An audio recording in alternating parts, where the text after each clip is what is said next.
Hi guys, our topic for today is problems involving related rates. What are related rates problem? Related rates problems are word problems where we reason about the rates of change of a quantity by using information we have about the rate of change of another quantity that's related to it. Related rates problems are applied problems where we find the rate at which one quantity is changing by relating it to another quantities whose rates are known. So how do we solve problems involving related rate? There are 7 steps in solving related rates problem. First step, draw the diagram if applicable. Second step, write the given data including the known rate of change. Identify what rate of change is decreasing. Make the quantity negative. Third step, use your knowledge of geometry or trigonometry to be able to write one variable in terms of the other variable. Fourth step, write an equation that relates the variables concerned. Fifth step, differentiate both sides of the equation with respect to time. The chain rule and implicit differentiation are needed in this step. Do not substitute values for variables that are changing before taking the derivative. Sixth step, substitute the known rate of change and the known quantity in the equation. And for the last step, solve for the required rate of change. Here are some examples on how to solve related rates problem. Example number 1. A ladder 13 meters long is leaning against the wall of a building. The base of the ladder is sliding away from the wall at a rate of 2 meters per second. How fast is the ladder sliding down when it is 5 meters above the ground? First, we should try to visualize and draw a diagram to better understand the problem. Then, we should identify the given. The given is z equals 13 meters, y equals 5 meters, and the rate is dx over dt equals 2 meters. What we need to find is how fast is the top of the ladder sliding down, or d over dt. As we can see from the diagram, we can apply the Pythagorean theorem to find x. Replace the y and z values with the given. Square both the values. Transpose 25 and change it to negative and simplify.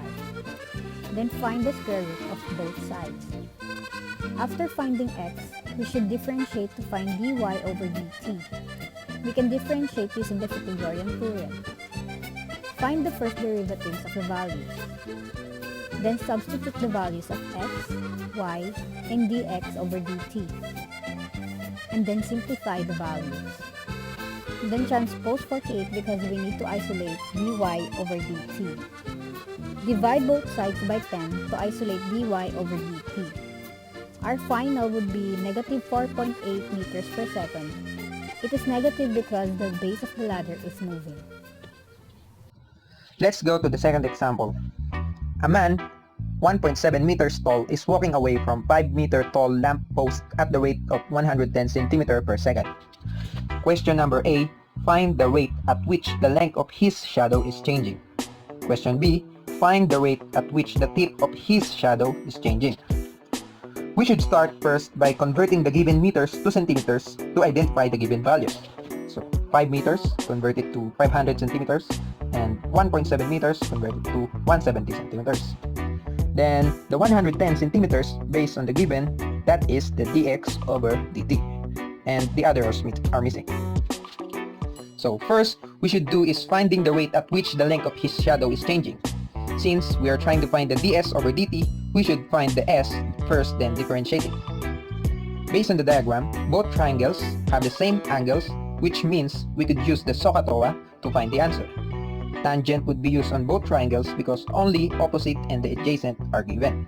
So it will become s over 170 equals x plus s over 500. Cross multiply on both sides to cancel out the denominators. So it will be 500s equals 170x plus 170s. Transpose the 170s to get negative 170s and simplify the values. 500s minus 170s will be 330s equals 170x. Then divide both sides by 330s to get the s. So it will become S equals 70x over 33. Then differentiate the whole equation and substitute all the values. So the S equals 70x over 33 will become ds over dt equals 17 over 33 times dx over dt, the differentiation of x.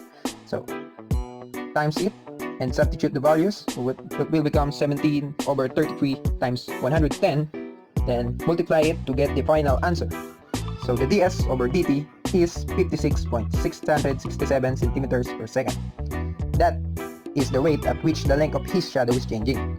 Now we can solve for the rate at which the tip of his shadow is changing. We should first differentiate the values. Y equals x plus s will be dy over dt equals dx over dt plus ds over dt. Then substitute with the given values.